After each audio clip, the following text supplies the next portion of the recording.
Desde el 16 de enero de este año está en vigor el impuesto sobre las transacciones financieras, más popularmente conocido como tasa Tobin. El Gobierno nos prometió que con este tributo recaudaría 850 millones de euros. Pues bien, ya tenemos datos provisionales de recaudación correspondientes a la primera mitad de este año 2021. ¿Se acerca la cifra de recaudación a los objetivos del Gobierno? Veámoslo.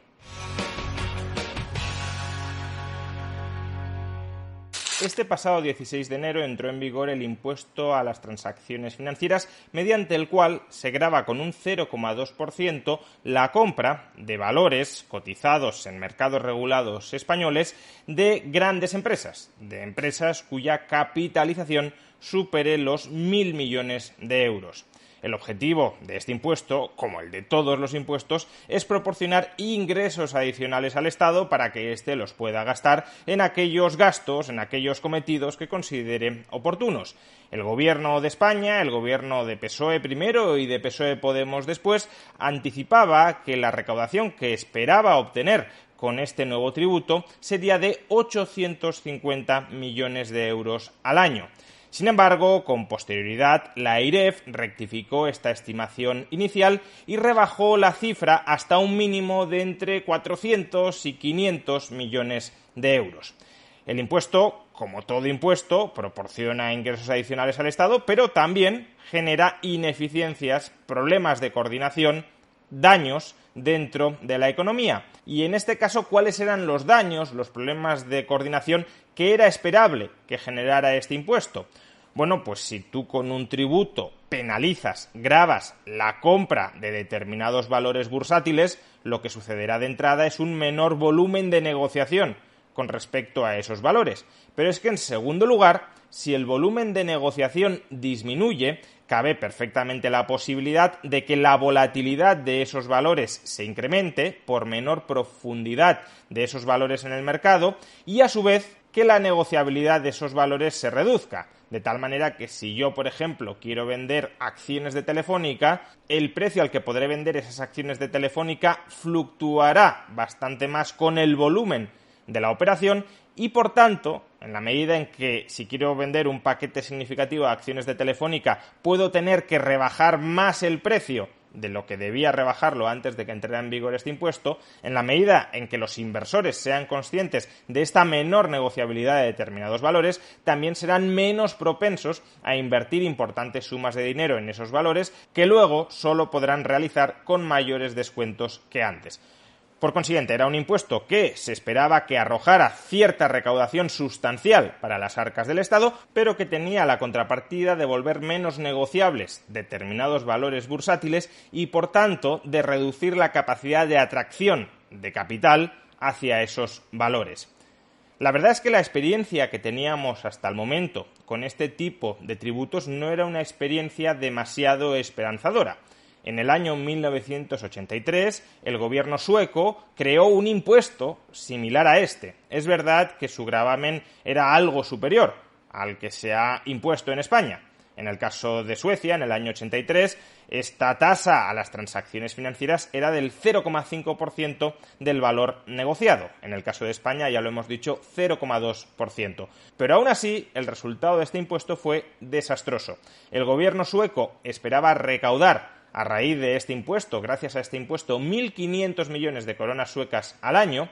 Y finalmente, una vez además contemplamos la reducción de recaudación que se puede producir en otro tipo de tributos, porque si se venden menos acciones que antes, se realizan menos plusvalías, y si se realizan menos plusvalías, se pagan menos impuestos sobre plusvalías, el efecto neto de la recaudación no fueron 1.500 millones de coronas suecas, sino de 100 millones de coronas suecas.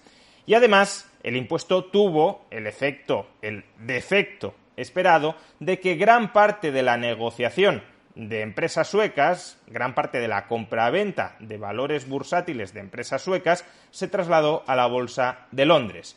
El 60% de las operaciones de compraventa de las 11 principales compañías suecas se negociaba no en Suecia, sino en Londres. Por tanto, ya digo, los antecedentes no eran demasiado esperanzadores. Mucha menos recaudación de la esperada y, además, caída del volumen, caída de la negociabilidad de los valores afectados por este impuesto. ¿Pasará lo mismo con España? Bueno, todavía tenemos que esperar a contar con datos más definitivos, pero los datos provisionales de los que vamos disponiendo apuntan en una misma dirección. Hace unos días, la agencia tributaria publicó su informe de recaudación mensual correspondiente al mes de junio, es decir, correspondiente a la primera mitad del año 2021.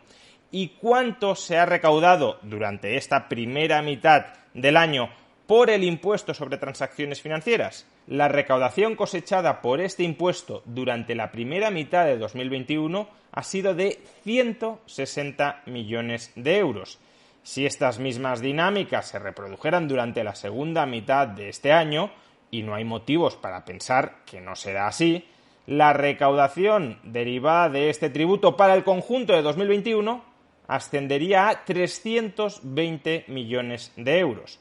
Recordemos que el objetivo recaudatorio del Gobierno era de 850 millones de euros. Recordemos que la previsión más pesimista de la AIREF con respecto a la recaudación de este impuesto era de 420 millones de euros.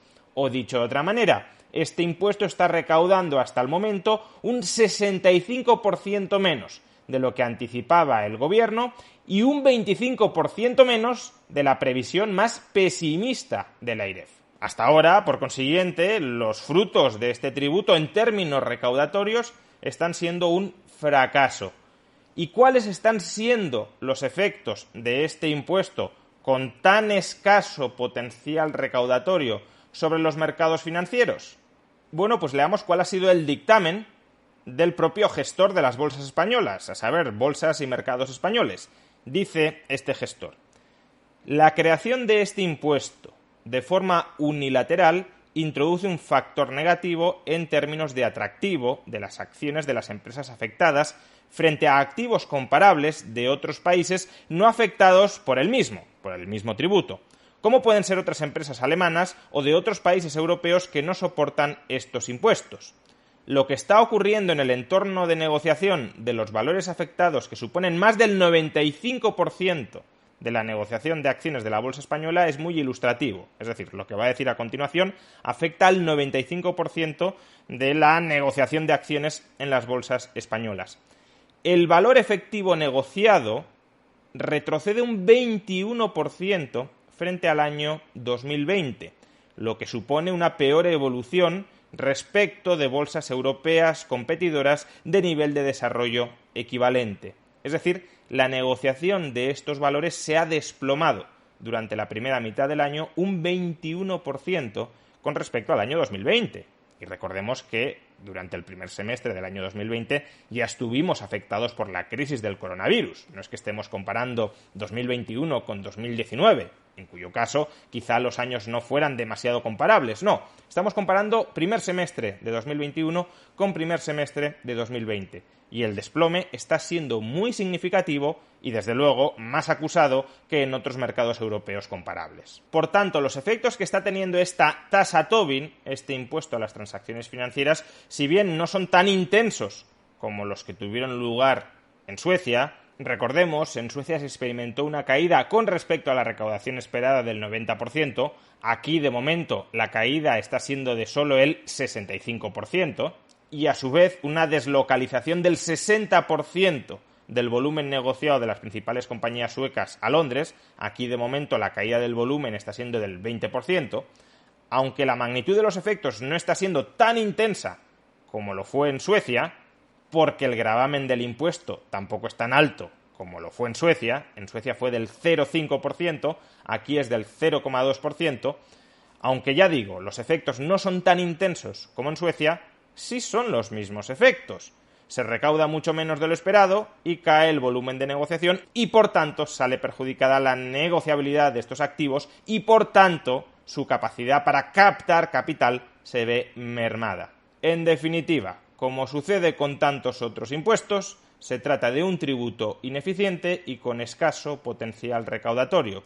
Si estas dos características se confirman conforme vaya pasando el tiempo, desde luego debería ser un impuesto que cualquier político con dos dedos de frente eliminara nada más llegar al poder. ¿Existen esos políticos con dos dedos de frente?